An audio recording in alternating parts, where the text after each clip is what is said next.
నమస్కారం. మనతో పాటు డాక్టర్ రంగారెడ్డి గారు ఉన్నారు. వారు ఇన్ఫెక్షన్ కంట్రోల్ అకాడమీ ఆఫ్ ఇండియాకి వారు చైర్మన్గా ఉన్నారు. దేశవ్యాప్తంగా కాదు, మన అంతర్జాతీయంగా ఆయన సేవలు అందిస్తున్నారు. ఎటువంటి ఇన్ఫెక్షన్లు లేని మన దేశాన్ని, లోకాన్ని సృష్టించాలని జరుగుతున్న ప్రయత్నంలో రంగారెడ్డి గారు కూడా ప్రధానమైన భూమిక పోషిస్తున్నారు. ఒక తెలుగువారు, భారతీయులైన ఇన్ఫెక్షన్లు లేకుండా ఉండాలంటే ఏం చేయాలనేది ఆయన ప్రధానమైన అంశం. దాంతోపాటు ఏఎంఆర్ అనేది ఇంపార్టెంట్ టాపిక్. అది ప్రపంచమంతా ఏఎంఆర్ చుట్టూ నడుస్తుంది. అంటే యాంటీబయాటిక్స్ని ఎలా వాడాలి, వాడకూడదా, వాడాలా, వాడితే ఏం వాడాలి, ఎలా వాడాలి, దీనికి తరుణోపాయాలు ఏంటి, ఆల్టర్నేటివ్స్ ఏంటి, ఈ విషయాలన్నీ కూడా పరిశోధన చేస్తూ డాక్టర్ గారు ఉన్నారు. వారిని అడిగి ఈ టాపిక్ మీద ముఖ్యంగా ఏఎంఆర్ గురించి ఈరోజు మనం ప్రధానంగా మాట్లాడుకుందాం. నమస్కారం డాక్టర్ గారు. నమస్కారం అండి. సార్, ముందుగా మనం ఈ ఏఎంఆర్ అనేది బాగా ఇప్పుడు it is in the news very much. What is AMR sir? చాలా మంచి ప్రశ్న వేశారు. చాలా మంచి టాపిక్ని తీసుకున్నారు. యాంటీ మైక్రోబియల్ రెసిస్టెన్స్ అంటే చాలా సింపుల్ టెర్మినాలజీలో చెప్పాలి అంటే ఈరోజు మనకి అందుబాటులో ఉన్నటువంటి యాంటీబయాటిక్స్, యాంటీ ఫంగల్స్, యాంటీవైరల్స్ ఇత్యాది యాంటీ మైక్రోబియల్స్ ఎప్పుడైతే పని చేయకుండా పోతాయో దాన్నే మనం యాంటీ మైక్రోబియల్ రెసిస్టెన్స్ అంటాం. ఒక చిన్న ఎగ్జాంపుల్ చెప్పుకోవాలంటే మనకి ఈరోజు సాధారణంగా మన కుటుంబాల్లో కానీ లేకపోతే మనకు తెలిసిన వాళ్ళ దగ్గర నుంచి కానీ వింటూ ఉంటాం. మా వాళ్ళని ఎవరినో హాస్పిటల్లో చేర్పించారండి, ఐసీయూలో పెట్టారు, దాని తర్వాత రక్తంలో ఇన్ఫెక్షన్ వచ్చిందన్నారు, సెప్సిస్ అన్నారు. ఈ సెప్సిస్కి ఏ మందులు కూడా పనిచేయవు, కాబట్టి ఇక మేము చేయగలిగింది ఏమీ లేదు, మీరు ఇంటికి తీసుకుపోవచ్చు అన్నారు అనేది మనం ఇంతకుముందు ఎప్పుడో ఒకసారి వినేవాళ్ళం. ఇది ఈ మధ్యకాలంలో చాలా తరచుగా ఉంటున్నాం. ఇది ఒక మహమ్మారి. ఎందుకంటే మహమ్మారి అని ఎందుకు అంటున్నామంటే ఏదైనా సాధారణంగా ఒక ఇన్సిడెంట్ ఒకసారి ఎక్సెప్షనల్గా వచ్చినప్పుడు లేకపోతే ఒక వ్యాధి కొంతమందిలో ఉన్నప్పుడు మనం దాని గురించి పెద్దగా పట్టించుకోం. ఎప్పుడైతే ఇది ఒక రాష్ట్రంలో, ఒక దేశంలో, అలాగే ప్రపంచవ్యాప్తంగా కూడా పెచ్చరిల్లుతుందో అప్పుడే మనం దీన్ని మహమ్మారి అంటాం. కోవిడ్ అనేది ఒక పెద్ద ఎగ్జాంపుల్. కోవిడ్ కంటే కూడా ఇది కొన్ని వందల రెట్లు ఎక్కువ ఇంపాక్ట్ ఉంది, ప్రమాదకరమైంది. ఎందుకంటే దీనివల్ల మనకి ఒక మొర్టాలిటీ ఒకటే కాకుండా ఆర్థికంగా, సామాజికంగా కూడా చాలా విచ్ఛిన్నకరమైనటువంటి విధ్వంసం సృష్టించబడతాం. కాబట్టి ప్రపంచ ఆరోగ్య సంస్థ కూడా దీన్ని గుర్తించి అతిపెద్ద 10 పబ్లిక్ హెల్త్కి, గ్లోబల్ హెల్త్కి ప్రమాద కారకాలుగా దీన్ని గుర్తించింది. టాప్ 10లో ఇవే 1, 2, 3, 1 to 10. టాప్ 10లో ఇది కూడా ఒకటిగా ఈరోజు చేర్చబడింది. అంటే అంత ప్రాధాన్యం కలిగినటువంటి అంశం ఈ యాంటీ మైక్రోబియల్ రెసిస్టెన్స్. ఈ రాబోయే కాలంలో ఈ యాంటీ మైక్రోబియల్ రెసిస్టెన్స్ని కనుక మనం ఎదుర్కోకపోయేటట్టయితే ఈరోజు ఆల్రెడీ మనకి గణాంకాల ప్రకారం రమారమి ఒక 5 మిలియన్ల మంది ఆల్రెడీ డైరెక్ట్గా చనిపోతున్నారు. కంట్రీ అండి, అక్రాస్ ద గ్లోబ్. దానిలో 6 లక్షల పైచిలకు మంది భారతదేశంలోనే చనిపోతున్నారు. ఏది ఇప్పుడున్నటువంటి యాంటీబయాటిక్స్ పని చేయకపోవటం వల్ల. దీన్ని ఇలాగే కనుక వదిలిపెడితే ఏమవుతుంది అని బ్రిటిష్ శాస్త్రవేత్తలు, ఒక ఎకానమిస్ట్ దీన్ని మోడలింగ్ చేసి చెప్పాడనమాట. సపోజ్ మనం దీన్ని ఈ విధంగానే వదిలేస్తాం, దీని గురించి మనం ఏం పట్టించుకోము, మన జీవితాన్ని యథాతథంగా గడుపుతాం, ఈ విధంగానే విచ్చలవిడిగా మనం యాంటీబయాటిక్స్ వినియోగిస్తాం, ఇలానే జరుగుతూ ఉంటే పరిస్థితి ఏంటి? ఒకవేళ దీన్ని కనుక మనం ఎదుర్కోవటానికి ఒక ప్రణాళిక రచించుకొని కొంత భాగాన్ని కనుక మనం అమల్లో చేసేటట్టయితే పరిణామాలు ఏ విధంగా ఉంటాయి? అలాగే చాలా ప్రణాళికాబద్ధంగా దీనికి కావాల్సిన అన్ని రకాల ఎలిమెంట్స్ని కనుక అడ్రస్ కనుక చేసేటట్టయితే ఏ విధంగా ఉంటుంది? 3 సినారియోస్ ఆయన డెవలప్ చేశారు. దీనిలో ఇప్పుడున్నటువంటి పరిస్థితులు ఎలా ఉన్నాయో దాన్ని అలాగే మనం ఏం చేయకుండా వదిలేసేటట్టయితే చాలా భయంకరమైనటువంటి పరిణామాలను ఎదుర్కోవాల్సి వస్తుంది. రమారమి 1 కోటి మంది ప్రతి సంవత్సరం చనిపోబోతున్నారు. ప్రపంచవ్యాప్తంగా 1 కోటి మంది. 1 కోటి మంది అంటే ఇది చాలా పెద్ద నెంబర్ అండి. ఇండియాలో మనకి ఉండే గణాంకాలు చాలా పూర్గా ఉన్నాయి, మీకు తెలిసినటువంటి విషయం. ఎందుకంటే మనకి సర్వేలెన్స్ పూర్గా ఉంది, రిపోర్టింగ్ పూర్గా ఉంది. కాబట్టి నిజమైన నెంబర్ అనేది మనకి భగవంతుడికి ఒకటికే తెలుసు భారతదేశంలో. మాకు ఉజ్జాయింపుగా తెలుసు. మేము అనుకునేది మా లెక్కల ప్రకారం, మా రీసెర్చర్స్ చేసినటువంటి రకరకాల సర్వేలెన్స్, అలాగే స్టాటిస్టికల్ అనాలిసిస్ ఏదైతే ఉందో దాని ప్రకారం మేము అనుకునేది భారతదేశంలో 2030 నాటికి రమారమి ఒక 20 లక్షల మంది చనిపోబోతారు. అంటే యావరేజ్గా నెలకు సంవత్సరానికి 5 నుంచి 6 లక్షల మంది. చాలా బాధాకరమైనటువంటి విషయం ఏంటంటే దీనిలో పసిపిల్లలు అనేవాళ్ళు చాలా ఎక్కువ మంది చనిపోబోతున్నారు. ఒక 4-5 రోజుల క్రితమే నేషనల్ టాస్క్ ఫోర్స్ ఒక డాక్యుమెంట్ వైట్ పేపర్ ఒకటి పబ్లిష్ చేసింది. దాని ప్రకారం భారతదేశంలో ఆల్రెడీ ఒక 60,000 మంది పసిగుడ్డులు ఏ రకమైనటువంటి యాంటీబయాటిక్స్ పనిచేయక చనిపోతున్నారు. అంటే ఏ ఏజ్ తీసుకుంటాం సార్? 1 year 5 years లోపల? ఈ నియోనేట్స్ అంటాం కదా, మొదటి నెలల బిడ్డలు. ఈ నెలల బిడ్డలు ఎవరైతే ఉన్నారో, పసి కందులు ఎవరైతే ఉన్నారో వాళ్ళు రమారమి 50,000 నుంచి 60,000 మంది భారతదేశంలో ఆల్రెడీ చనిపోతుంది. దీని కనుక ఇదే విధంగా వదిలేస్తే వాళ్ళు ఇచ్చినటువంటి హెచ్చరిక ఏంటంటే ఒక 5 లక్షల మంది పసిపిల్లలు మనకి రాబోయే ఒక 10 సంవత్సరాల్లో చనిపోబోతున్నారు అనేటటువంటి ఒక హెచ్చరిక ఆల్రెడీ జారీ చేయడం జరిగింది. ఇందాక ఏదైతే నేను ఈ యూకే ఎకనమిస్ట్ గురించి చెప్పానో, ఆయన చేసినటువంటి ఈ 3 సినారియో డెవలప్మెంట్ ఏదైతే ఉందో అది ప్రపంచంలో ఎస్పెషల్లీ పొలిటికల్ వర్గాల్లో, వైద్య వర్గాల్లో ఒక పెద్ద చర్చనీయాంశమైంది. అది ఒక 15 సంవత్సరాల క్రితం ఆయన పబ్లిష్ చేసినటువంటి స్టడీ. దాని తర్వాత కొంత కదలిక వచ్చింది ప్రజల్లో దీని గురించి, ఎస్పెషల్లీ డెసిషన్ మేకర్స్లో, పొలిటీషియన్స్లో, టాప్ డాక్టర్స్లో దీని గురించి ఓహో ఇది ఒక పెను ప్రమాదం, దీన్ని కనుక మనం అరికట్టకపోయేటట్టయితే మనకున్నటువంటి మోడర్న్ మెడిసిన్ ఒక ప్రమాదంలో పడేదానికి చాలా అవకాశాలు ఉన్నాయి.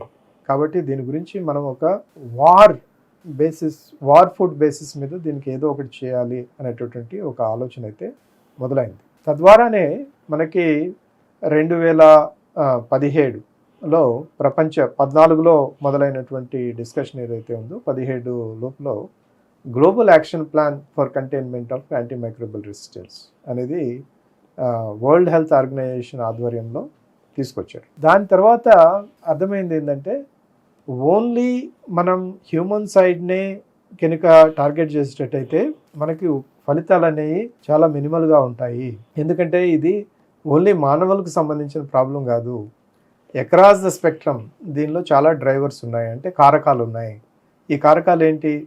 మనుషుల్లో ఇస్తున్నటువంటి విచ్చలవిడిగా ఇస్తున్నటువంటి యాంటీబయాటిక్స్ ఈ బొట్లే తీసుకుంటున్నారు, ప్రజలు డైరెక్ట్ గా వాళ్ళంతటి వాళ్ళే పోయి మెడికల్ షాపుల్లో ఓవర్ ద కౌంటర్ బఠానీలు కొన్నట్టు కొని బఠానీలు నమిలినట్టు నములుతున్నారు. అలాగే డాక్టర్లు కూడా దీనికి సరైనటువంటి డయాగ్నోసిస్ కన్ఫర్మేషన్ లేకుండానే కొన్నిసార్లు చాలా ఎక్కువ మోతాదులో యాంటీబయాటిక్స్ ఇస్తున్నారు. ఇది ఒక కారణం. రెండవ ప్రధానమైనటువంటి కారణం ఏంటంటే అగ్రికల్చర్లో, వెటర్నరీలో విచ్చలవిడి వినియోగం ఎక్కువగా జరుగుతుందంటే 80% గ్లోబల్గా తయారయ్యేటటువంటి అన్ని యాంటీబయాటిక్స్లో 80% ఈరోజు జంతుజాలంలో అలాగే వృక్షజాలంలో వినియోగించబడతాం.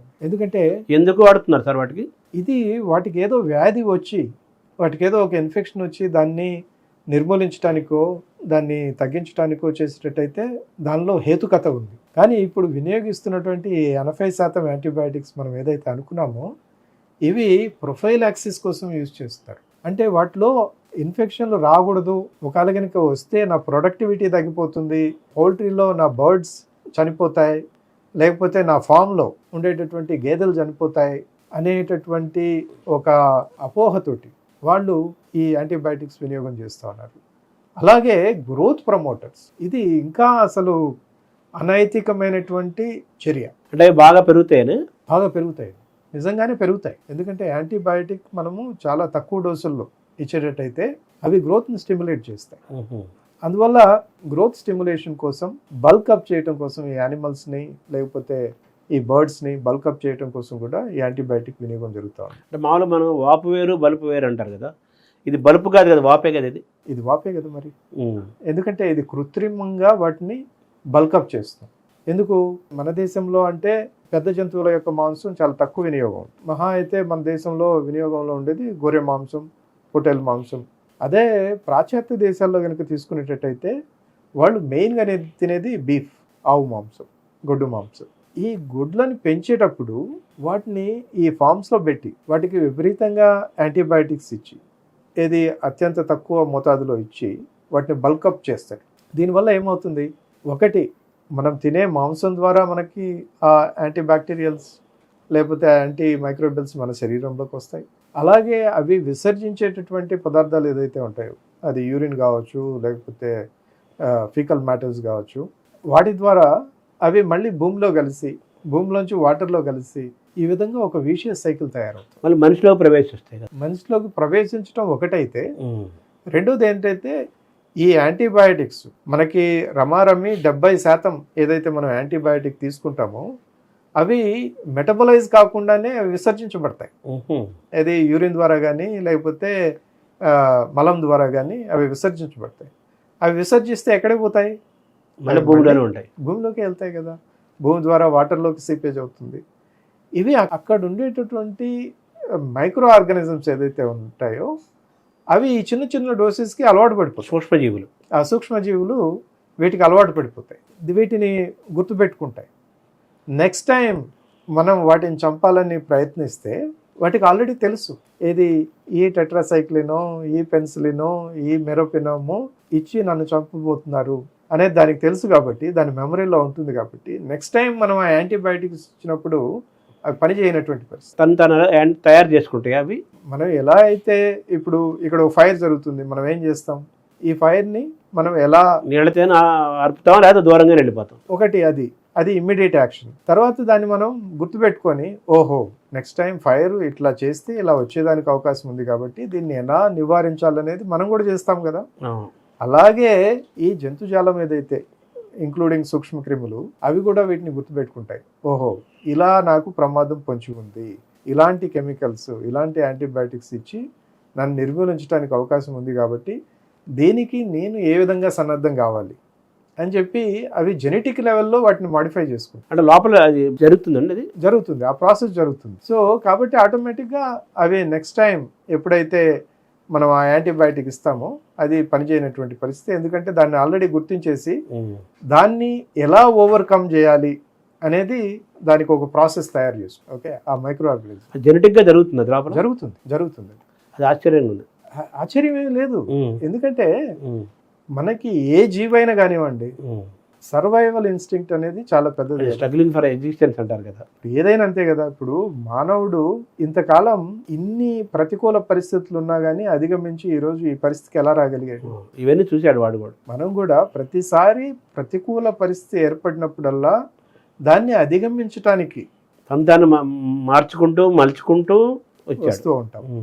అది ఒకటి ఎక్స్టర్నల్, ఇంకోటి ఇంటర్నల్. లోపల కూడా మనకి కొన్ని మన బ్రెయిన్ డెవలప్మెంట్ కూడా పార్ట్ ఆఫ్ ఎవల్యూషన్ కదా. ఇప్పుడు మనం మొత్తం జీర్ణకోశ వ్యవస్థ కానీ లేకపోతే మన బ్రెయిన్ కానీ ప్రతి ఒక్కటి కూడా ఇది ఎవల్యూషనరీ కదా. సో అలాగా సూక్ష్మజీవులు చిన్న చిన్న అవి కూడా అలా ఎవల్యూషన్ జరుగుతుంది. కాబట్టి అందుకనే ప్రపంచ ఆరోగ్య సంస్థ ఏమన్నదంటే, గుర్తించిందంటే, మనం ఈ గ్లోబల్ యాక్షన్ ప్లాన్ తయారు చేసి ఓన్లీ హ్యూమన్ సైడ్ కనుక అడ్రస్ చేసేటైతే, ప్రాబ్లమ్స్ అడ్రస్ చేసేటట్టయితే దీనికి ఒక పరిష్కారం శాశ్వతంగా కనుక్కోలేము. కాబట్టి ఎవరైతే మిగతా ఆర్గనైజేషన్స్ ఉన్నారో, చెట్లు జంతువులు కూడా ఉన్నాయి కదా, వాళ్ళకి సంబంధించినటువంటి స్పెషలిస్టులు, ఎక్స్పర్ట్లు, దానిలో పనిచేసేటటువంటి వాళ్ళందరినీ కూడా మనం సమాయత్తం చేయకపోతే, వాళ్ళందరినీ కూడా మనం దీనిలో భాగస్వామ్యం చేయకపోతే దీనికి ఒక సొల్యూషన్ దొరకదని చెప్పి దానికి ట్రైపార్టైట్ అగ్రిమెంట్. అంటే వెటర్నరీ డాక్టర్స్ ఉంటారు, మామూలు డాక్టర్స్.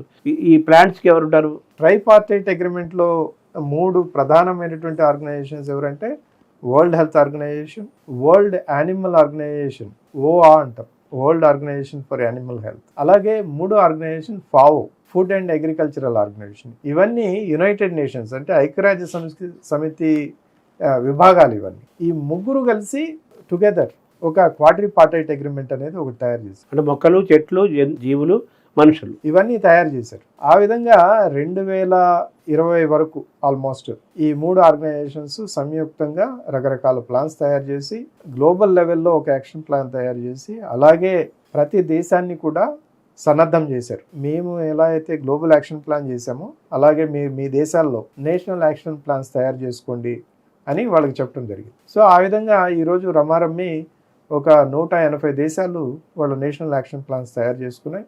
ఇండియా ఇది తయారు చేసుకోవటంలో మొదట్లో ముందు వరుసలో ఉండింది. ఆల్మోస్ట్ గ్లోబల్ యాక్షన్ ప్లాన్తో సమాంతరంగా మన దేశంలో కూడా నేషనల్ యాక్షన్ ప్లాన్ అంటే జాతీయ ప్లాన్ ఏదైతే ఉందో అది తయారు చేయటం జరిగింది. ఇదన్నీ జరిగిన తర్వాత 2020లో మళ్ళీ ఇంకోసారి ఈ ట్రైపార్టైట్ డిస్కషన్ జరిగినప్పుడు మనం ముగ్గురమే కాదు, దీనిలో ఇంకొక పాత్రధారి కూడా చాలా ఇంపార్టెంట్. అది యునైటెడ్ నేషన్స్ ఎన్విరాన్మెంటల్ ప్రొటెక్షన్, అంటే పర్యావరణానికి సంబంధించినటువంటి శాస్త్రవేత్త వాళ్ళు కూడా దీనిలో పాలు పంచుకుంటేనే మనం దీన్ని కాంప్రిహెన్సివ్గా అడ్రస్ చేయడానికి అవకాశం ఉంటుంది అని చెప్పి వాళ్ళని కూడా చేసుకొని దాన్ని క్వాడ్రిపార్టైట్ అగ్రిమెంట్ తయారు చేశారు. ఇది అంటే ప్రకృతి, చెట్లు, జంతువులు, మనుషులు వీటన్నిటిలో కనుక యాక్ట్ కనుక చేయకపోయేటట్టయితే ఈ ప్రమాదం ఏదైతే ఉందో ఇది ఇంకా భయానకంగా తయారయ్యేదానికి అవకాశం ఉంది అనేది ఈ 4 ఆర్గనైజేషన్స్ గుర్తించడమే కాకుండా ప్రపంచ దేశాల్లో ఉండేటటువంటి అందరు పొలిటికల్ లీడర్స్కి ఒక అప్పీల్ చేశారు. ఇప్పుడు 2024 సెప్టెంబర్లో దానిలో మేము కూడా భాగస్వామ్యం అయి ఉన్నాం. Infection control academy of India కూడా ప్రపంచవ్యాప్తంగా ఒక 50-60 organisations we have come together and prepared ఈ పొలిటికల్ డిక్లరేషన్. ఈ ఐక్యరాజ్య సమితిలో 26 సెప్టెంబర్ 2024లో ఒక political declaration, second political declaration ever ఈ యాంటీ మైక్రోబియల్ రెసిస్టెన్స్ మీద తీసుకురావడం జరిగింది. దానికి రమారమి 9 సంవత్సరాల క్రితం, అంటే 2015 ఆ ప్రాంతంలో 16 ప్రాంతంలో అప్పుడు కూడా ఒక పొలిటికల్ డిక్లరేషన్ జరిగింది. కాకపోతే ఆ పొలిటికల్ డిక్లరేషన్లో నిర్దేశించినటువంటి ఏవైతే అబ్జెక్టివ్స్ ఉన్నాయో వాటిని మనం చేరుకోలేకపోయాం. దానికి రకరకాల కారణాలు ఉన్నాయి. కోవిడ్ కూడా ఒక కారణం. మన పొలిటికల్ ఏంటది? ఈ పొలిటికల్ డిక్లరేషన్లో ఇప్పుడు 2024లో చేసినటువంటి డిక్లరేషన్లో ప్రధానంగా చెప్పింది ఏంటంటే, ఎస్, ఈ ప్రపంచ దేశాల అధినేతలుగా మేము ఈ యాంటీ మైక్రోబియల్ రెసిస్టెన్స్ అనేది ఒక పెను ప్రమాదంగా గుర్తిస్తున్నాము అనేది మొదటి ఫస్ట్ లైన్. రెండో లైన్ ఏంటంటే 2019ని బేస్ లైన్గా తీసుకొని మనం ప్రతి సంవత్సరం ఒక 10% యాంటీ మైక్రోబియల్ రెసిస్టెన్స్ వల్ల జరిగేటటువంటి మరణాలను తగ్గించాలి అనేది ఒక రెండవ ఎజెండాలో రెండో పాయింట్. మూడో పాయింట్ ఏంటంటే, చాలా వీటిలలో అన్ని దేశాలు కూడా ఒకే లెవెల్లో లేవు కాబట్టి కొన్ని దేశాలు ఈ జాతీయ ప్రణాళికల్ని అమలు చేయడంలో తాత్సారం చేస్తున్నారు. ఎందుకంటే వాళ్ళకి సరైనటువంటి ఫండింగ్ లేదు కాబట్టి ఒక $100 మిలియన్ కెటలిటిక్ ఫండ్ అనేది ఒకటి ఏర్పాటు చేసి ఏవైతే ఆర్థికంగా వెనుకబడిన దేశాలు ఉన్నాయో వాటికి ఈ కెటలిటిక్ ఫండ్ ఇచ్చి వాళ్ళని కూడా సమాయత్తం చేసి దీనిలో భాగస్వామ్యం చేయాలి అనేది ఇంకొకటి. నాలుగోది ఏంటంటే, ఇప్పుడు జరుగుతున్నటువంటి యాంటీ మైక్రోబియల్ వినియోగం ఏదైతే ఉందో దాన్ని మనం అట్లీస్ట్ ఒక 30% 2030 కల్లా తగ్గించాలి. యాంటీబయాటిక్స్ యొక్క వాడకాన్ని తగ్గించాలి. అంటే మనుషులు, జంతువులు అన్ని చోట్ల ఒక 30% కనుక మనం తగ్గించగలిగేటట్టయితే దీని ఇంపాక్ట్ అనేది మనం తగ్గించడానికి అవకాశం ఉంటుంది. ఐదవది ఏంటంటే, మనకి ఈరోజు ఈ విచ్చలవిడి వినియోగం ప్రధానంగా జంతువుల్లో కానీ మానవుల్లో కానీ ఎందుకు జరుగుతుంది అంటే, మనకి డయాగ్నోస్టిక్ స్కిల్స్ అనేది లేదు. డయాగ్నోస్టిక్ ఇన్ఫ్రాస్ట్రక్చర్ అనేది పూర్గా ఉంది. ఇప్పుడు ఉన్నటువంటి ఏదైతే డయాగ్నోస్టిక్ టెస్ట్లు ఉన్నాయో అది ఒక విధంగా చూస్తే చాలా ఖర్చుతో కూడినటువంటి విషయం. రెండో పార్శ్వం ఏంటంటే, ఇది టైం ఆల్సో కన్జ్యూమింగ్ ప్రాసెస్. అంటే ఇప్పుడు ఈరోజు మనం సాధారణంగా చేసేటటువంటి టెస్ట్ ఏంటంటే కల్చర్ అంటాం. ఒక బ్లడ్ శాంపుల్, ఒక యూరిన్ శాంపుల్ తీసుకొని దాన్ని ఒక ప్లేట్ మీద పెట్టి, ఒక అగార్ ప్లేట్ మీద పెట్టి మనం దాన్ని ఒక ఓవెన్లో పెట్టి చూస్తాం. ఒక 2 రోజుల తర్వాత ఏమైనా గ్రోత్ ఉంటే ఏ రకమైన మైక్రో ఆర్గానిజం గ్రో అయిందనేది చూస్తాం. ఇది టైం కన్జ్యూమింగ్ ప్రాసెస్. ఈరోజు ఆధునిక మానవుడికి time has become the most important and most expensive. సమయం లేదు, ఎవరికి లేదు. ఈ క్షణంలో మనకి వ్యాధి నిర్ధారణ జరగాలి, రెండో క్షణంలో ఈ వ్యాధి నిర్మూలన జరగాలి. బయటకు వచ్చారు వాడు వెంటనే. ఒకటి నిర్ధారణ ఒక క్షణంలో జరగాలి, నిర్మూలన రెండో క్షణంలో జరగాలి. ఇది ఇప్పుడున్నటువంటి పరిస్థితి. ఇలాంటి పరిస్థితులలో మనం ఈ డయాగ్నోస్టిక్స్ ఏదైతే ఉందో రియల్ టైం డయాగ్నోస్టిక్స్ తీసుకురావాలి. ఎస్పెషల్లీ ఇప్పుడు ఉండేటటువంటి ఆర్టిఫిషియల్ ఇంటెలిజెన్స్, మెషిన్ లెర్నింగ్ ఇట్లాంటి వాటిని విస్తృతంగా వినియోగించి ఇవి నియర్ రియల్ టైం డయాగ్నోస్టిక్ తీసుకురాగలిగితే అప్పుడు వ్యాధి నిర్ధారణ చేసి ఆ నిర్ధారణ చేసినటువంటి వ్యాధి ప్రకారం మనం యాంటీ మైక్రోబియల్స్ ఇవ్వడానికి అవకాశం ఉంటుంది. ఎందుకంటే ఇప్పుడు ఎస్పెషల్లీ హ్యూమన్స్లో మనం కనుక చూసుకునేటట్టయితే మేము చేసినటువంటి ఒక స్టడీ ప్రకారం ఒక 50% ఇప్పుడు ఇస్తున్నటువంటి యాంటీబయాటిక్స్ అసలు అవసరమే లేదు. అంటే వేటికి సార్ అవి? మనం అప్పర్ రెస్పిరేటరీ ఇన్ఫెక్షన్స్ ఈ తీసుకుంటాం, గొంతు నొప్పులు, జలుబులు, దగ్గులు ఇవన్నీ ఉంటాయి. వీటిలలో యాక్చువల్గా మనం యాంటీబయాటిక్స్ ఇవ్వాలంటే అక్కడ బ్యాక్టీరియల్ ఇన్ఫెక్షన్ ఉండాలి, కానీ ఇవి మోస్ట్లీ వైరల్ ఇన్ఫెక్షన్స్ ఉంటాయి. వైరల్ ఇన్ఫెక్షన్స్కి యాంటీబయాటిక్స్ పనిచేయవు, సంబంధం లేదు. కానీ ఒక ఇన్సూరెన్స్ లాగా ఏమో అయి ఉండొచ్చేమో, ఓకే బ్యాక్టీరియల్ ఇన్ఫెక్షన్ అయి ఉండొచ్చు, డయాగ్నోసిస్ జరగకుండా చేసే పనులు అంటావు అంతే అంతే కదా. ఎంపీరికల్గా ట్రీట్ చేస్తాం, ఎంపీరికల్గా వాళ్ళకు ఉండేటటువంటి సిమ్టమ్స్ చూసి మనకు ఉండే ఆ డాక్టర్కో లేకపోతే ఇంకొకరికో ఉండేటటువంటి పాస్ట్ ఎక్స్పీరియన్స్ని బట్టి నిర్ధారణ లేకుండా, అంటే ఈ అబ్జెక్టివ్ టెస్ట్లు లేకుండానే మనం యాంటీబయాటిక్స్ ఇస్తున్నాం. అలాంటివి భారతదేశంలో మేము చేసినటువంటి పరిశోధనల ప్రకారం ఒక 50% యాంటీబయాటిక్స్ ఆటోమేటిక్గా మనం తగ్గించడానికి అవకాశం. వేటికి వాడుతున్నారు సార్ యాంటీబయాటిక్ ఎక్కువ? ఇప్పుడు మనం సాధారణంగా ప్రజల్లో వాళ్ళంతట వాళ్ళే యాంటీబయాటిక్స్ కొనుక్కొని వినియోగించేది రమారమ్మి ఒక 70%. ఇది గొంతులో వచ్చేటటువంటి కిచ్ లేకపోతే జలుబు, దగ్గు, వీటికి వాళ్ళంతటి వాళ్ళే పోయి అజిత్రోమైసిన్, అజిత్రాల్, వాళ్ళకి ఆల్రెడీ పేర్లు తెలుసు, లేకపోతే వాళ్ళకి తెలియకపోతే అక్కడ ఉండేటటువంటి ఫార్మసిస్ట్ ఎవరైతే ఉంటారో వాళ్ళు ఇది తీసుకోండి, ఇది ఒక 2 ట్యాబ్లెట్లు వేసుకొని తగ్గిపోతుంది అనేటటువంటి పరిస్థితి. అది కరెక్ట్ కాదు. ఎందుకంటే ఈ యాంటీబయాటిక్ దేవుడు ఎరుగు, అసలు నీకు అక్కడ బ్యాక్టీరియా ఉందా లేదా అనేది తీసి పక్కన పెడితే, ఇంకోటి ఏంటంటే మీరు అవసరం లేకుండా వినియోగించేటట్టయితే ఫ్యూచర్లో మీకు ఎప్పుడైతే ఇంకా పెద్ద ఇన్ఫెక్షన్లు వస్తాయి అప్పుడు ఈ మందులు ఏవి పనిచేయటానికి సహకరించవు. అది ఒకటి. రెండోది, ప్రతి మెడిసిన్కి కూడా సైడ్ ఎఫెక్ట్స్ ఉంటాయి. అలాగే మనకి యాంటీబయాటిక్స్ ఎంత మంచి చేస్తున్నాయో అంతే చెడ్డ కూడా చేస్తాయి. అంటే అవి చేస్తే మంచి ఏంటి సార్? మంచి ఏంటంటే మనకు ఉండేటటువంటి ఇన్ఫెక్షన్ తగ్గిస్తాయి, ఓకే, మన ప్రాణాన్ని కాపాడుతాయి, ఓకే. దీనివల్ల జరిగే చెడు ఏంటంటే ఇవేమో టార్గెటెడ్ కాదు. మనం ఒక యాంటీబయాటిక్ ఇప్పుడు ఇచ్చే యాంటీబయాటిక్లన్నీ చాలా వైడ్ స్పెక్ట్రమ్ యాంటీబయాటిక్స్, అంటే ఇది ఒక దాని మీద స్పెసిఫిక్గా పనిచేయదు, అన్ని మైక్రో ఆర్గానిజమ్స్ మీద. అది మంచివాడా చెడ్డవాడా అనేది చూడదు. ఇది ఒక అణ్వాయుధం లాంటిది. ఒకసారి ఒక ఏరియాలో వేస్తే హిరోషిమా, నాగసాకి లాగా మొత్తం నగరం శ్మశానం అయిపోయింది కదా. అలాగే దీన్నే మీరు ఊహించుకోండి, లోపల బాడీలో జరుగుతుంటుంది. ఎప్పుడైతే మనం ఈ యాంటీబయాటిక్ తీసుకుంటామో ఇది తను చేసేటటువంటి మంచి పనిలో భాగంగానే మొత్తం అక్కడ ఉండేటటువంటి మైక్రో ఆర్గానిజమ్స్ అన్నింటినీ సంహరిస్తుంది. ఇప్పుడు మనకు గుడ్ బ్యాక్టీరియా, బ్యాడ్ బ్యాక్టీరియా అంటారు కదా, ఈ గుడ్ బ్యాక్టీరియా కూడా చంపేస్తుంది. చంపేయటం వల్ల ఏమవుతుంది, మీకు సాధారణంగా జరగాల్సినటువంటి ప్రక్రియలు ఏదైతే ఉన్నాయో అవన్నీ కూడా సైడ్ లైన్ అయిపోతాయి. మెటబాలిజం దెబ్బతింటుంది, మొత్తం మెటబాలిజం దెబ్బతింటుంది, రైట్. మీ వ్యాధి నిరోధక శక్తి తగ్గుతుంది, ఓకే. సో కాబట్టి ఈ విచ్చలవిడి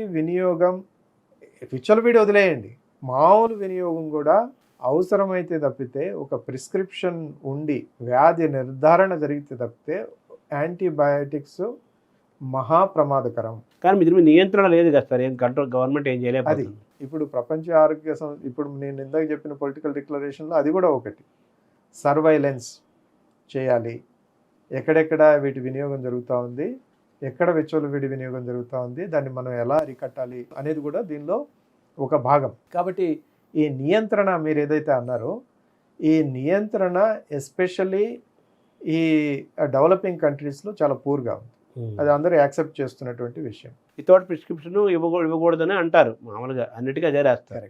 కానీ అక్కడ ప్రిస్క్రిప్షన్ లేదు, ఏమీ లేదు, వాడు ఇచ్చేస్తారు, వీడు తెచ్చుకుంటాడు. దానికి నియంత్రణ తీసుకురావాల్సినటువంటి ఆవశ్యకత ఎంతైనా ఉంది. మనకి నేషనల్ యాక్షన్ ప్లాన్, దానిలో మేము కూడా భాగస్వామ్యం అయి ఉన్నాం, ఇన్ఫెక్షన్ కంట్రోల్ అకాడమీ, నేను పర్సనల్గా కూడా. దీని గురించి చాలా డిస్కషన్ జరిగింది. ఎస్పెషలీ ఇప్పుడు NAP AMR 2.0 రాబోతా ఉంది, రైట్. ఆల్రెడీ తయారైంది. Maybe it takes some time before they are going to national action plan. దానిలో కూడా ఈ నియంత్రణ గురించి చాలా క్లియర్గా రాసింది. ఏంటంటే, ఒకటి, without prescription there should not be any prescription. Without diagnosis there should not be any prescription. Diagnosis లేకుండా ప్రిస్క్రిప్షన్ ఇవ్వకూడదు, ప్రిస్క్రిప్షన్ లేకుండా యాంటీబయాటిక్స్ ఇవ్వకూడదు. ఇది చాలా సింపుల్, అంటే మనం మాట్లాడుకోవడానికి చాలా సింపుల్. ఆచరణలో పెట్టాలంటే దీనికి ఒక పెద్ద కార్యాచరణ చేయాలి. దాన్నే మేము యాంటీ మైక్రోబియల్ స్టూవర్డ్షిప్ అండి. ఇప్పుడు మనం అనుకున్నటువంటి డయాగ్నోసిస్ అంటే నిర్ధారణ లేకుండానే వైద్యం ఆర్ యాంటీబయాటిక్ ప్రిస్క్రిప్షన్ ఇవ్వటం, ప్రిస్క్రిప్షన్ లేకుండానే దీన్ని డిస్పెన్స్ చేయటం, దీన్ని అరికట్టాలంటే మనం ఏమేమి కార్యాచరణ చేయాలి అనేది ఈ యాంటీ మైక్రోబియల్ స్టూవర్డ్షిప్. ఇప్పుడు మీరు చెప్పారు కదా సార్, ఇప్పుడు యాంటీబయాటిక్స్లో ప్రస్తుతాన్ని స్టడీ చేస్తే 50% అసలు వాడాల్సిన అవసరం లేదు అన్నారు. కరెక్ట్. కంపల్సరీగా వాడాల్సిన మిగతా రిమైనింగ్ 50% ఏంటి అవి? ఇప్పుడు అప్పర్ రెస్పిరేటరీ ట్రాక్ట్ ఇన్ఫెక్షన్ ఉంది. Most of the things viral అయితే మనకి అవసరమే లేదు. యూరినరీ ట్రాక్ట్ ఇన్ఫెక్షన్స్ ఉన్నాయి. ఇప్పుడు ఎస్పెషల్లీ మనం ఇండియాలో కనుక తీసుకునేటట్టయితే ఆల్మోస్ట్ అన్నిటికీ రెసిస్టెన్స్ వచ్చింది. కొన్నిట్లో తక్కువ, కొన్నిట్లో ఎక్కువ.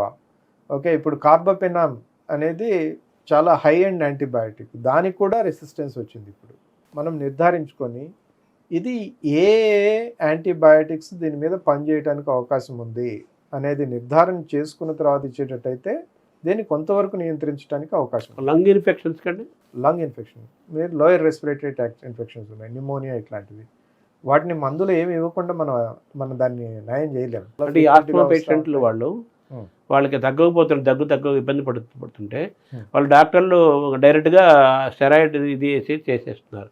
అంటే కొన్నిసార్లు రేర్ కేసు అంటారు, అది రేర్ కేసెస్, అది అవసరమైనప్పుడు వినియోగం తప్పదు. మనం మాట్లాడేది ఏంటంటే అనవసరమైనటువంటి వినియోగం, యూసేజ్. దీన్ని మనం క్లియర్గా గుర్తుపెట్టుకోవాలండి. అంటే 50% మీరు చెప్పినట్టు సగం మందికి 50% అవసరం లేదు, రిమైనింగ్ 50% అది డయాగ్నోసిస్ మనం అది కూడా చాలా స్పెసిఫిక్ ట్రీట్మెంట్. ఇది ఏ బ్యాక్టీరియా ఇది వ్యాధి కారకమైంది, ఈ ఇన్ఫెక్షన్ కారకమైంది అని తెలుసుకొని నారోయెస్ట్ పాసిబుల్ ఎక్కడ ఎంతవరకు అవసరమో అంతవరకే యాంటీబయాటిక్స్ వాడాలి. ఆ బ్యాక్టీరియాని ఇచ్చేయటం కోసము, ఆ బ్యాడ్ బ్యాక్టీరియాని దాన్ని కిల్ చేయటం కోసం ఆ యాంటీబయాటిక్ వాడాలి. అది కూడా వెరీ వెరీ వెరీ టార్గెటెడ్గా, వెరీ వెరీ సెన్సిటివ్గా, ఫోకస్డ్గా మాత్రం చేయాలి. కానీ మనం ఏ ప్యాథోజన్కి దీన్నే మనం డ్రగ్ బగ్ కాంబినేషన్ అంటాం. బగ్ అంటే ఏంటి? ఈ ప్యాథోజన్, మన ఈ సూక్ష్మక్రిమి ఏదైతే వ్యాధికారకం ఏందో దాన్ని బగ్ అంటాం. దానికి వాడే యాంటీబయాటిక్ డ్రగ్. ఈ డ్రగ్ బగ్ కాంబినేషన్ చూసుకొని దానికి ఎంతవరకు అవసరమో అంతవరకే ఇచ్చి దాన్ని నిర్మూలించాలి. చెడ్డ బ్యాక్టీరియాని కిల్ చేయడం, ఆ వ్యాధికి కారణమైన, ఆ ఇబ్బందికి కారణమైన ఆ బ్యాక్టీరియాని చంపడం కోసము ఈ యాంటీబయాటిక్ వాడితే అది కిల్ అయిపోతుంది. అంటే అది మనం ఎలా గ్యారెంటీ ఇవ్వగలుగుతాం మిగతా దెబ్బతినగా ఉంటాయని? అది అంటే సంక్లిష్టమైనటువంటి ప్రశ్న అది. కాకపోతే మనం సాధ్యమైనంత నేరో యాంటీబయాటిక్ బాణం వేసినట్టుగా ఉండాలి, అది అంత స్పెసిఫిక్గా ఉండాలి. దానికి ఏం కావాలి? దానికి ఒకటి సరైనటువంటి డయాగ్నోస్టిక్ ఉపయోగపడుతుంది కదా 100%. ఇప్పుడు అదే దాని వినియోగం ఇప్పుడు చాలా పెరిగిపోతూ ఉంది. దానివల్ల దాని వినియోగం వల్ల చాలా మంచి జరగబోతూ ఉంది.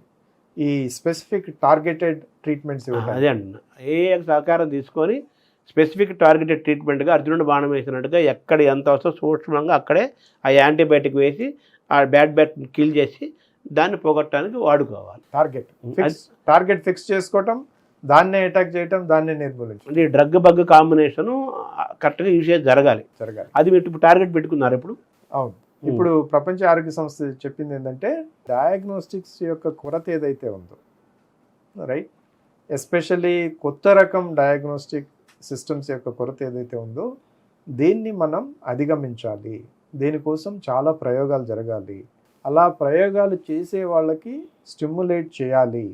ఏది దేశాలు అలాగే ప్రపంచవ్యాప్తంగా కూడా జరిగినందువల్ల తద్వారా మనం దీన్ని అటాక్ చేయడానికి అవకాశం ఉంటుంది. ఇంకోటి ఏంటంటే ఈరోజు ఉన్న యాంటీబయాటిక్స్ చాలా వరకు పనిచేయట్లేదు, కొత్త యాంటీబయాటిక్స్ రావట్లేదు. అంటే మన బాడీ యాంటీబయాటిక్స్ అనవసరంగా వాడి లోపల యాంటీబయాటిక్స్ వేసినా కానీ ఉపయోగం లేని పరిస్థితి మనుషులు తెచ్చుకున్నారు, జంతువుల్లా. కానీ స్వయంకృత అపరాధం మాత్రమే. ఎందుకంటే మీకు తెలిసినటువంటి విషయమే, మనకి అత్యంత ప్రాముఖ్యం కలిగినటువంటి ఈ మందులు ఏదైతే ఉన్నాయో ఈ యాంటీబయాటిక్స్, ఇది ప్రపంచ మానవాళి యొక్క ఇవల్యూషన్ యొక్క సరళిని మార్చాయని చెప్పడంలో ఏమాత్రం సందేహం లేదు. ఎందుకంటే 1940 వరకు ఈ అలెగ్జాండర్ ఫ్లెమింగ్ 1940 దశకంలో ఎప్పుడైతే ఈ యాంటీబయాటిక్ పెన్సిలిన్ని తీసుకొచ్చాడో అప్పుడు మానవాళి యొక్క ఇవల్యూషన్ కొత్త పంతులు దొరికింది. అంటే ఆయన ఒక మంచి ఉద్దేశంతోనే చేశాడు కదా. డెఫినెట్గా దానివల్ల మనకి చాలా ప్రయోజనాలు జరిగాయి. మనం కనుక చూసుకునేటట్టయితే పెన్సిలిన్కి ముందు పెన్సిలిన్ తర్వాత మనకు ఉండేటటువంటి ఆయుర్దాయం ఏదైతే ఉందో లైఫ్ స్పాన్ 27 సంవత్సరాలు పెరిగింది. 1940 నుంచి మొదలు పెట్టుకుంటే ఈ రోజు వరకు ప్రపంచవ్యాప్తంగా ఆయుర్దాయం రమారమి 27 సంవత్సరాలు పెరిగింది. దానిలో ప్రధాన భూమిక పోషించింది యాంటీబయాటిక్స్. అంటే పెన్సిలిన్ ఒకటే కనిపోయినాడు కానీ ఇవన్నీ రిలేటెడ్ తర్వాత మళ్ళీ చాలా చాలా వచ్చాయి. ఒక గోల్డెన్ పీరియడ్ మనకు ఉండింది 60-70sలో. ఏది కొన్ని ఒక 20-30 కొత్త యాంటీబయాటిక్స్, చాలా ప్రభావవంతమైనటువంటి యాంటీమైక్రోబియల్స్ 60-70లో చాలా విపరీతంగా వచ్చాయి. అంతకుముందు ఈ కమ్యూనికబుల్ డిసీజెస్, ఈ ఇన్ఫెక్షియస్ డిసీజెస్ వచ్చినప్పుడు మనం భగవంతుడి మీద భారం వేసి మనం పాతకాలంలో ఏది వేప కొమ్మలు కొట్టుకోనో లేకపోతే ఇంకోటి చేసో భగవంతుడిని ప్రార్థించో, మన ఊరు అమ్మవారిని ప్రార్థించో, అమ్మ తల్లి ఈ మహమ్మారిని తీసుకెళ్ళు అని ప్రార్థనలు చేసుకోవడం తప్పితే మనం చేయగలిగింది ఏం లేకుండా సైంటిఫిక్గా ఏం చేయలేకపోయాం. కానీ ఎప్పుడైతే మనకి పెన్సిలిన్, దాని తర్వాత చాలా చాలా యాంటీబయాటిక్, కొన్ని వందల యాంటీబయాటిక్స్, యాంటీబ్యాక్టీరియల్స్ వచ్చాయో అప్పటి నుంచి మనం చాలా సైంటిఫిక్గా దాన్ని ట్రీట్ చేయగలం. ట్రీట్మెంట్ ఇంతకుముందు నిమోనియా వచ్చింది అనుకోండి, లేకపోతే ట్యూబర్క్లోసిస్ పాతకాలంలో. ఇది ట్యూబర్క్లోసిస్ అనేది మానవుడు పుట్టినప్పటి నుంచి ఉన్నటువంటి ఒక వ్యాధి. దాన్ని ఇంతకుముందు దాన్ని ట్రీట్ చేయాలంటే ఆల్మోస్ట్ ఇంపాసిబుల్గా ఉండేది. ఇది ఒకటే దీంతో కిల్ చేసేద్దాం. ఈ యాంటీబయాటిక్స్ వచ్చిన తర్వాత ఏముంది, 6 నెలల్లో మనం ట్రీట్ చేస్తున్నాం, మళ్ళీ they are coming back in to the normal life. అసలు ఇలా జరిగింది అనేది కూడా గుర్తుండనటువంటి పరిస్థితి. ఇప్పుడేమో అసలు యాంటీబయాటిక్సే మనకు అవాయిడ్ యాంటీబయాటిక్స్ పరిస్థితికి వచ్చేసాం కదా. దానికి కారణం ఏంటి? ఇప్పుడు మనకి యాక్చువల్గా అలెగ్జాండర్ ఫ్లెమింగ్ ఆయనకి ఈ పెన్సిలిన్ కనుక్కున్నందుకు నోబెల్ ప్రైజ్ వచ్చింది. ఈ నోబెల్ ప్రైజ్ పురస్కారాన్ని తీసుకునేటప్పుడు యాక్సెప్టెన్స్ స్పీచ్లో ఆయన అప్పుడే చెప్పారు, ఇది డబుల్ ఎడ్జ్డ్ స్వార్డ్. దీన్ని మనం చాలా జాగ్రత్తగా వినియోగించేటట్టయితే దీనివల్ల మనకి చాలా చాలా ఉపయోగం జరుగుతుంది మానవాళికి. ఈ ఇన్ఫెక్షన్స్ అన్నింటినీ మనం నిర్మూలించడానికి అవకాశం ఉంటుంది. టెక్నాలజీని సద్వినియోగం చేసుకునే వాళ్ళు ఉన్నారు, మొబైల్ వాటిని సిస్టమ్ని దుర్వినియోగం చేసుకునే వాళ్ళు ఎక్కువ ఉన్నారు. ఇప్పుడు దుర్వినియోగం పెరిగింది, సద్వినియోగం జరగాలని మనం ఎలా అయితే మాట్లాడుకుంటున్నాం. మీరు చెప్పింది అక్షరాల సత్యం. ఆయన చెప్పింది ఏదైతే ఉందో ఇప్పుడు మీరు అడిగిన ప్రశ్నకు కూడా అదే సమాధానం. మనం దీన్ని విచ్చలవిడిగా వినియోగించు.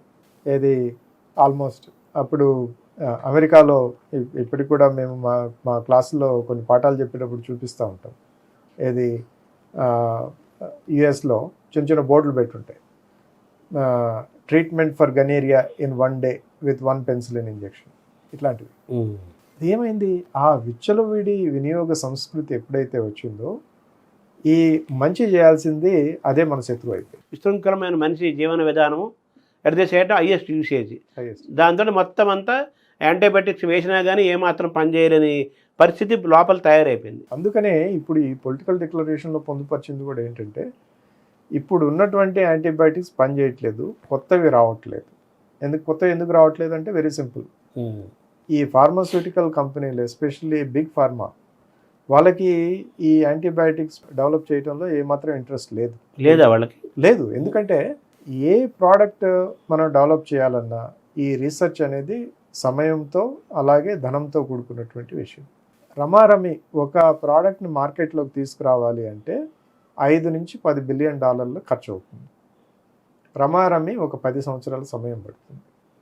ఇంత పెట్టుబడి పెట్టేటప్పుడు వాడికి కావాల్సింది ఏంటి, నేను ఒక $5 బిలియన్ ఖర్చు పెడితే నాకు ఒక $50 బిలియన్ రావాలని కోరుకుంటాను. 10% ప్రాఫిట్ అట్లీస్ట్, ఖర్చులన్నీ పోగా అనుకుంటారు కదా ఎవరైనా. అది కూడా ఎన్నో వందల ప్రయోగాలు, వందల మిస్సెస్ ఉన్న తర్వాత ఈ హిట్ వస్తుంది. అంటే ప్రతి ఒక్కటి వాళ్ళకి అనుకుందల్లా మార్కెట్లోకి రాదు కదా. లేదు, హిట్ అవ్వాలని కూడా లేదు. అలాంటప్పుడు ఈ ఈ రిస్క్ ఏదైతే ఉందో అన్నిటినీ వాడు రికవర్ చేయాలనుకునేది ఈ వచ్చిన హిట్లోంచి. కాబట్టి ఒక 5 బిలియన్లు ఖర్చు పెడితే నాకు ఒక 50 బిలియన్లోనే రావాలి కదా. అంటే ఇంత లాభసాటి ఉంది కదా యాంటీబయాటిక్స్, మరి ఎందుకు లాభసాటిగా లేదు, అదే పరిస్థితి. ఎందుకంటే యూసేజ్ పెరిగింది కదా. యూసేజ్ పెరగచ్చు, కాకపోతే దాని యొక్క లైఫ్ టైం. ఇప్పుడు మీరు ఒక మెటబాలిక్ డిజార్డర్ ఉందనుకోండి, ఫర్ ఎగ్జాంపుల్ మనం తీసుకుందాం డయాబెటీస్, దానికి ఒక మందు కనుక్కున్నారనుకోండి, అది పనిచేస్తూనే ఉంటుంది, రైట్? ఒక 10 సంవత్సరాలైనా 20 సంవత్సరాలు. ఇప్పుడు మెట్ఫార్మిన్ ఉంది, ఇప్పటికి అది కనుగొని 60-70 సంవత్సరాలు అయింది, ఈరోజు కూడా ఎవర్ గ్రీన్ ప్రోడక్ట్. ఓకే, కాబట్టి వాళ్ళు రికవర్ చేయడానికి చాలా సమయం ఉంటుంది వాళ్ళ ఇన్వెస్ట్మెంట్. ఇక్కడ ఏమవుతుందంటే యాంటీబయాటిక్ వాళ్ళు ఎంత కొత్తది తీసుకొచ్చినా 2-3 సంవత్సరాల్లోనే దానికి రెసిస్టెన్స్ డెవలప్ అవుతుంది, దానివల్ల ఉపయోగం లేదు. కాబట్టి ఎవరు వినియోగం చేయరు, కాబట్టి వాళ్ళ రిటర్న్ ఆన్ ఇన్వెస్ట్మెంట్ లేదు. కాబట్టి ఏ కంపెనీలు కూడా, పెద్ద కంపెనీలు ఎస్పెషల్లీ, వాళ్ళు సాహసించట్లేదు, ప్రాఫిట్ ఓరియంటేషన్ లేదు, వర్కౌట్ అవ్వట్లేదు. అంటే economically commercially not viable for them. అందువల్ల వాళ్ళు దీని గురించి దృష్టి సారించట్లేదు. సో కొత్త యాంటీబయాటిక్స్ అందుకే రావట్లేదు. ఇప్పుడు అసలు యాంటీబయాటిక్స్ అవసరం ఉందా? రావాల్సిన అవసరం ఉందా? వద్దు అంటున్నాం, కావాలంటున్నాం. కరెక్ట్. అలాగే మీరు అన్నట్టుగా ఆ స్పెసిఫిక్ ట్రీట్మెంట్ చేయాలి. మనకి ఎందుకు కావాలి అనేది ఒక సమాధానం. ఎందుకు కావాలి, వేటికి కావాలి? మనకి ప్రధానంగా ఈరోజు చూసుకునేటట్టయితే యూరినరీ ట్రాక్ట్ ఇన్ఫెక్షన్స్లో ఆల్మోస్ట్ ఉన్న మొత్తం ఎర్సనాల్ అంతా కూడా పనిచేయనటువంటి పరిస్థితి. చాలా టార్గెటెడ్ ఈకోలై అనేటటువంటి ఒక ప్యాథజన్ ఏదైతే ఉంటుందో దాని మీద ప్రభావవంతంగా టార్గెటెడ్గా పనిచేసే యాంటీబయాటిక్ కావాలి.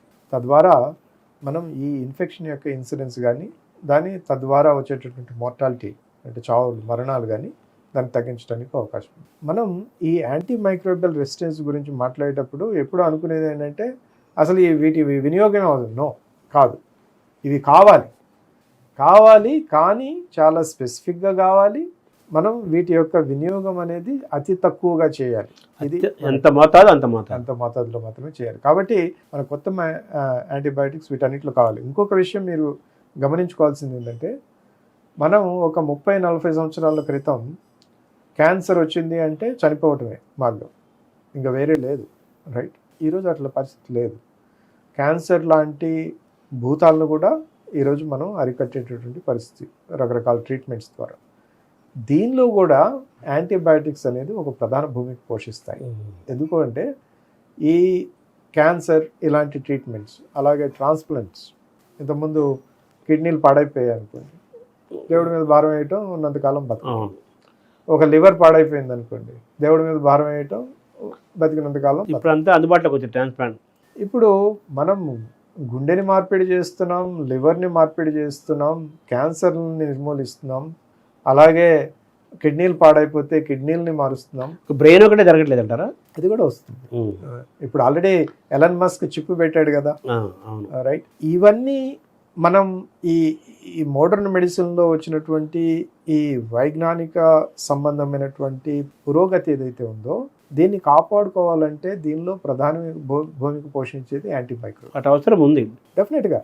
ఎందుకంటే ఒక సర్జరీ చేస్తాము, ఈ సర్జికల్ ఇన్ఫెక్షన్ వచ్చింది అనుకోండి, మీరు ఎంత గొప్ప సర్జరీ అయినా చేయండి, ఒక ఇన్ఫెక్షన్ వచ్చిందంటే ఆ ట్రాన్స్ప్లాంట్ యొక్క విలువే లేదు, ఎందుకంటే ఆ మనిషి చనిపోతాడు. ఇన్ఫెక్షన్ క్లియర్ చేయాలి, దానికోసం కావాలి యాంటీబయాటిక్. అలాగే ఇప్పుడు మనం అంకాలజీ, క్యాన్సర్స్కి సంబంధించి సర్జరీస్ కానీ లేకపోతే మామూలు థెరపీ కానీ చేసినప్పుడు ఈ మెడిసిన్స్ అన్నీ కూడా వాళ్ళకు ఉండేటటువంటి ఇమ్యూనిటీని తగ్గిస్తాయి.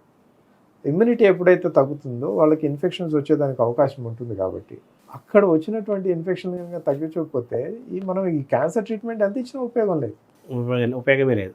ఈ పొలిటికల్ డిక్లరేషన్ ఏం చెప్పిందంటే we need to stimulate to get newer antibiotics which are going to be much more effective with less resistance. అంటే ఇంకా చాలా దీర్ఘకాలికంగా పనిచేసేటటువంటి యాంటీబయాటిక్స్. ఈ రెసిస్టెన్స్ అంత తొందరగా డెవలప్ కానిటువంటి యాంటీమైక్రోబియల్స్ మనం కనిపెట్టాలి. అది ఇది కాకుండా మేము G20 ఇండియా 2023లో మేము రాసినటువంటి ఒక అడ్వకసీ డాక్యుమెంట్లో కూడా ఏం చెప్పామంటే, రాబోయే కాలంలో మానవాళి ఓన్లీ యాంటీబయాటిక్స్ మీదే ఆధారపడి ఇన్ఫెక్షన్ని ట్రీట్ చేయాలనుకుంటే అది సాధ్యం కాదు. ఈ రెసిస్టెన్స్ ప్రాబ్లం అనేది కనుమేర చూపులో మనం అరికట్టడానికి మార్గాలు కనిపించట్లేదు. కాబట్టి కొత్త కొత్త ఆవిష్కరణలు, నాన్ యాంటీబయాటిక్ సస్టైనబుల్ ఆల్టర్నేటివ్స్ని తీసుకురావాలి.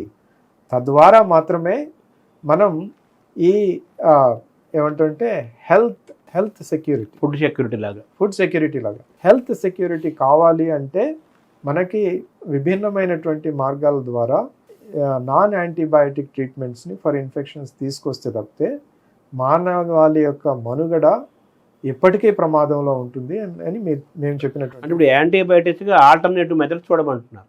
డెఫినెట్గా అలాంటివి ఉన్నాయి కూడా. ఉన్నాయి. యాంటీబయాటిక్స్కి ముందే మనకి బ్యాక్టీరియా ఫేజెస్ అని ఉండేవి. మనకి మీరు హిస్టరీలో ఎక్కడో చదివి ఉంటారు. మనకి కలరా వచ్చినప్పుడు ఫ్రెంచ్ సైంటిస్టులు బెంగాల్లో ఈ బ్యాక్టీరియా ఫేజెస్ వినియోగించి కలరాని తగ్గించడం జరిగింది. ఈ బ్యాక్టీరియా ఫేజెస్ అంటే ఏంటి? ఇవి అత్యంత సూక్ష్మమైనటువంటి వైరల్ క్రిములు. ఇవి స్పెసిఫిక్గా టార్గెట్ చేసి ఒకే ఒక బ్యాక్టీరియాని చంపుతాయి. ఇప్పుడు కలరాకి సంబంధించినటువంటి పాపం ముంగిసలాగా దాని శత్రువు అది మీరు చెప్పింది కరెక్ట్. ప్రకృతిలో ప్రతి ఒక్క దానికి ఎక్కడో సమతుల్యత స్నేహం ఉంటుంది, కొన్నిటికి శత్రుత్వం ఉంటుంది. వీటికి ఈ బ్యాక్టీరియాకి జాతి వైరం ఉంది. దాన్ని వినియోగించుకొని మనం ఈ ట్రీట్మెంట్స్ని ఎలా పర్ఫెక్షన్లోకి తీసుకురావాలి. దానివల్ల ఏమవుతుంది, మనం ఇంకా వేరే వాటిని ఏం టచ్ చేయట్లేదు. స్పెసిఫిక్గా వెళ్తున్నాం, ఈకోలై ఉంది, ఈకోలైకి అగైనెస్ట్గా ఈ బ్యాక్టీరియా ఫేజ్ ఉంది, అది పోతుంది, దాన్ని చంపేస్తుంది, అయిపోతుంది. స్టూల్స్ అనేది చాలా మోస్ట్ ఇంపార్టెంట్. అది మొత్తం రేపు న్యూ గోల్డ్ అంటున్నారు. స్టూల్ యొక్క స్టూల్ బ్యాంకులు వస్తాయి. అలాగే స్టూల్ నుంచి క్యాప్సిల్స్ తయారు చేయటం, అది పెద్ద అంతా జరగబోయేదంతా అదే ఉంటుంది అని అంటున్నారు కదా. సో ఇప్పుడు ఈ యాంటీబయాటిక్స్కి ఆల్టర్నేటివ్గా ఈ స్టూల్ మేనేజ్మెంటు, ఆ స్టూల్ని వాడుకోవటము, ఆ క్యాప్సిల్స్, ఇదంతా ఉపయోగపడదా? పర్ఫెక్ట్గా చెప్పారండి మీరు. ఏంటంటే మనము ఈ సూక్ష్మక్రిములు ఏదైతే ఉన్నాయో వీటిని ఎప్పుడు కూడా మనం ఒక నెగిటివ్ ధోరణితో చూస్తూ ఉంటాం. వాటిని ఏదో ఒక శత్రువులుగా చూస్తూ ఉంటాం. వాటిలలో కూడా మనుషుల్లో ఉన్నట్టు చెడ్డవాళ్ళు ఉన్నట్టు సూక్ష్మక్రిముల్లో కూడా చెడ్డవి ఉంటాయి, మంచివి ఉంటాయి. రైట్. సో మనం వాటిని డిస్టింగ్విష్ చేయగలగాలి. ఏవి మంచివి, ఏవి చెడ్డవి, విచక్షణ తెలియాలి. ఆ విచక్షణ ఎలా వస్తుంది? ట్రైనింగ్ ద్వారా వస్తుంది, మన పరిశోధనల ద్వారా వస్తుంది. ఏవి చెడ్డవి, వాటిని ఎలా నిర్మూలించాలి, ఆ నిర్మూలించడానికి ఏ రకమైనటువంటి మార్గాలు. ఎక్యూట్ ఫేజ్లో వెంటనే ఇలాంటి చిట్కాలు పనిచేయవు. రైట్. ఎక్యూట్ ఫేజ్లో maybe you want to use antibiotics. But other than that ఈ మంచి బ్యాక్టీరియాని గ్రో చేయడానికి ఏం చేయాలి అనేది మీరు చెప్పినటువంటి ఒక మార్గం చాలా మంచి మార్గం. ఆల్రెడీ మైక్రోబయోమ్ అదంతా అంటున్నారు. ఇప్పుడు ఫీకల్ ట్రాన్స్ప్లాంట్ అనేది ఆల్రెడీ చేస్తున్నారు. క్లస్ట్రీడియం డిఫిసిల్ అనే ఒక ఇన్ఫెక్షన్ ఏదైతే ఉందో దానికి వేరే ఏమీ మార్గం లేదు. యాంటీబయాటిక్స్ కాదు, ఇంకొకటి కాదు, ఏది పనిచేయట్లేదు. రైట్. వాటిని నిర్మూలించాలంటే ఇప్పుడు ఒక వ్యక్తి దగ్గర హెల్దీ ఫీకల్ మ్యాటర్ తీసుకొని దాన్ని ట్రాన్స్ప్లాంట్ చేస్తున్నారు. తద్వారా దానికి ట్రీట్మెంట్ ఆల్మోస్ట్ మనకి 70% సక్సెస్ రేట్ ఉంది. అంటే మామూలుగా ఈ ప్రీమెచ్యూర్డ్ బేబీస్ ఇలా వీటిల్లో కూడా తల్లి తాలూకు స్టూల్ని ఇచ్చేసేసి వాటిని మళ్ళీ ఎక్కించి ఇవన్నీ కూడా జరిగి అంతా జరుగుతుందట కదా. పుస్తకం ఒకటి ఉంది 10% హ్యూమన్ అని. అంటే దాని ద్వారా వాళ్ళు చెప్పదలుచుకుంది ఏంటంటే మనకు ఉండేటటువంటి మొత్తం కణజాలంలో 10% మాత్రమే మనవి, మిగతా 90% అంతా కూడా ఈ మైక్రో ఆర్గానిజమ్స్తో బిల్డ్ అయి ఉంది. అవి ప్రధానమైనటువంటి ఇంజిన్, అవే మనల్ని నడిపిస్తున్నాయి, మనం నడవట్లేదు. మనం అనుకుంటుంది మంది కాదు, మన భాగస్వామి 90% వాళ్ళే ఓనర్లు, అవే ఓనర్స్. రైట్. అవే నడిపిస్తున్నాయి, అవే ఈ జీర్ణ ప్రక్రియ కానీ ఈ మిగతా అన్నీ కూడా అవే మనల్ని నడిపిస్తున్నాయి. ప్లస్ ఇంకొకటి అంటే మనకి యాక్చువల్గా మన భారతదేశంలో ఈ మైక్రోబయోమ్ యొక్క ప్రాధాన్యత అంత క్లియర్గా చెప్పకపోయినా కానీ ఎప్పుడూ గుర్తించారు మన వాళ్ళు. దానివల్లే మన వాళ్ళు మన ఆహారాన్నే మనకి ఒక ఫుడ్ ఈజ్ మెడిసిన్ అన్నారు కదా, ఫుడ్ ఈజ్ మెడిసిన్ లాగా చేశారు. కాబట్టి మన ఆహారంలో ఉండేటటువంటి వైవిధ్యం ఏదైతే ఉందో ఆ వైవిధ్యం ద్వారా మనం ఈ గుడ్ మైక్రో ఆర్గానిజమ్స్ పెంచాం. బయోడైవర్సిటీ లాగా ఫుడ్ డైవర్సిటీ అనేది ఆయా ప్రాంతం శీతోష్ణ పరిస్థితులు జీన్స్ బట్టి నిర్ణయించారు. అవన్నీ మారిపోవటం వల్ల ఇప్పుడు మళ్ళీ మనం తిరిగి మళ్ళీ వెనక్కి వెళ్ళాల్సి వస్తుంది. కరెక్టే కదండి. ఇప్పుడు మొన్న ఈ మధ్య నేను ఎక్కడో ఆ, ఒక వాట్సాప్ యూనివర్సిటీలో ఒక చిన్న నోట్ చూశాను. ఎక్కడో అమెరికాలో మన తెలుగు వాళ్ళే చల్లతోటి చద్దన్నం అమ్ముతున్నారు $15. మనం ఇక్కడ నామోషిగా ఫీల్ అయ్యి మనం దాన్ని తింటాం మానేసి. సద్దన్నము గంజి. అవును. ఇప్పుడు నేను విన్నప్పుడు చిన్నప్పుడు మన రైతులు అలాగే పొలంలో పనిచేసే వాళ్ళు పొద్దున్నే సద్దన్నం మూట కట్టుకొని పోయేవాళ్ళు. దానిలో చల్ల వేసుకొని స్కూల్కి కూడా సద్దన్నం తిని వెళ్ళే వాళ్ళు చాలా మంది ఉన్నారు. చల్ల వేసుకొని, లేకపోతే రాత్రిపూట నేను రాయలసీమలో విన్నది, నేను నా భార్య రాయలసీమ నుంచి, అక్కడ వాళ్ళు రాత్రిపూట మిగిలిన అన్నంలో నీళ్లు పోసి కొంత పెరుగు వేసి చల్లేసి పెడితే పొద్దునే లేచి దాన్ని తినేవాళ్ళు. దానిలో చాలా మంచి బ్యాక్టీరియా మన ప్రోబయాటిక్స్ అంటున్నాం కదా ఇప్పుడు, ఆ ప్రోబయాటిక్స్ విపరీతంగా ఉంటాయి దానిలో. సద్దన్నంలో ఆ చల్లతో చేసినటువంటి చద్దన్నంలో ఉండే ప్రోబయాటిక్స్ దానికి ఇట్ ఈస్ అన్కంపారబుల్. మీరు ఇంకేది తీసుకున్నా కానీ అంత రాదు. సో మన పూర్వీకులు అప్పుడే గుర్తించారు, బ్రెయిన్ కంటే కూడా ఇంకొక ఇంపార్టెంట్ బ్రెయిన్ ఉండేది గట్లో. Actually gut is the brain. Second brain ఏది అంటారు? సెకండ్ అంటున్నారు కాదు, నేను అనుకునేది it is the main brain. మన బ్రెయిన్ సెకండ్ బ్రెయిన్, రైట్. ఆ గట్టే మెయిన్ బ్రెయిన్, అదే మొత్తం అంత వ్యవస్థను నియంత్రిస్తుంది. ఎందుకంటే అక్కడ ఉండే మైక్రో ఆర్గానిజమ్స్, అక్కడ ఉత్పత్తి చేసేటటువంటి రకరకాల మనకి లక్షల జీవులు ఉంటాయి కదా బ్యాక్టీరియా లోపల, millions of this good bacteria. అదే ఈ గుడ్ బ్యాక్టీరియా అవే మొత్తం మన శరీరంలో జరిగేటటువంటి అన్నిటినీ నియంత్రిస్తూ ఉంటాయి. ఇప్పుడు మళ్ళీ ఆ పాత రోజులు 100 ఏళ్ళు మళ్ళీ వెనక్కి వెళ్ళాలంటారా మీరు? ఎందుకంటే ఎప్పుడు కూడా మానవాళి అనేది ఇవల్యూషన్లో జరుగుతూనే ఉంటాయి ఈ ప్రక్రియలన్నీ. అలా అని మనం ఓన్లీ ఏదో పాతది పట్టుకొని ఉండాల్సిన అవసరం లేదు. ఫుడ్ హ్యాబిట్స్ లో మాత్రం తప్పనిసరిగా ఏదైతే మంచి ఉందో దాన్ని సంగ్రహించాల్సినటువంటి అవసరం ఉంది. నేను కొంతకాలం క్రితం జార్జియా అనే ఒక దేశానికి వెళ్ళాను. జార్జియా అనే దేశంలో వాళ్ళ ఆయుర్దాయం చాలా ఎక్కువ, ఎస్పెషల్లీ ఆ కొండ ప్రాంతాల్లో ఉండేవాళ్ళు. వాళ్ళు చేసేది ఏంటి, చాలా సింపుల్, ఎవ్రీథింగ్ ఈజ్ ఫెర్మెంటెడ్. వాళ్ళన్నీ ఫెర్మెంటెడ్ ఫుడ్స్ తింటా ఉంటారు. ఇప్పుడు మనం చల్లగాని లేకపోతే మనం మజ్జిగ అంటాం, లేకపోతే చల్ల అంటాం ఊర్లో. వీటన్నిటిలో ఉండేది ఏంటి, ఇది ఫెర్మెంటెడే కదా. మనం పాలని ఫెర్మెంట్ చేస్తే వచ్చేది పెరుగు, పెరుగు నుంచి మనం చిలికి చేసుకునేది చల్ల మజ్జిగ. పెరుగు కూడా మళ్ళీ ప్రోబయాటిక్ కదా, రైట్. అక్కడ వాళ్ళ ఫుడ్ లో కనుక చూసుకునేటట్టయితే ఆల్మోస్ట్ రమారమి 70% అంతా ఫెర్మెంటెడే ఉంటుంది. వరల్డ్లో బ్లూ జోన్స్ అని ఉన్నాయి కదా, ఆ బ్లూ జోన్స్ అన్ని కూడా వాళ్ళ 5 ఎన్నో ఉన్నాయి బ్లూ జోన్స్. అవును, వాళ్ళంతా లాంగ్ డ్యూటీ 100 ఏళ్ళ పైన జీవిస్తుంటారు. కరెక్ట్. ఆ ఇటలీలో కానీ లేకపోతే జపాన్లో కానీ ఈ బ్లూ జోన్స్ ఉన్నాయి. ఈ అంటే వీటిలలో రాదు కానీ, but they are almost nearer to that blue zone అండి. అదే అంత పెద్దోళ్ళు 100 సంవత్సరాల వాళ్ళు ఉత్సాహంగా వస్తున్నారు. వాళ్ళకి భారతదేశం అంటే చాలా ఇష్టం. పోగానే పోయి వాటేసుకొని ఇందిరాగాంధీ పేరు లేకపోతే మనకి సినిమా యాక్టర్ల పేర్లు చెప్పి, మేము అప్పట్లో ఆ సినిమాలు చూసేవాళ్ళం అది ఇదని. జార్జియా వాళ్ళు ఆల్మోస్ట్ అదే బాగున్నారు, చాలా చాలా ఆ కొండ ప్రాంతాల్లో సెంటినేరియన్స్ అంటారు కదా, సెంటినేరియన్స్ ఆ కొండ ప్రాంతాల్లో ఎస్పెషల్లీ.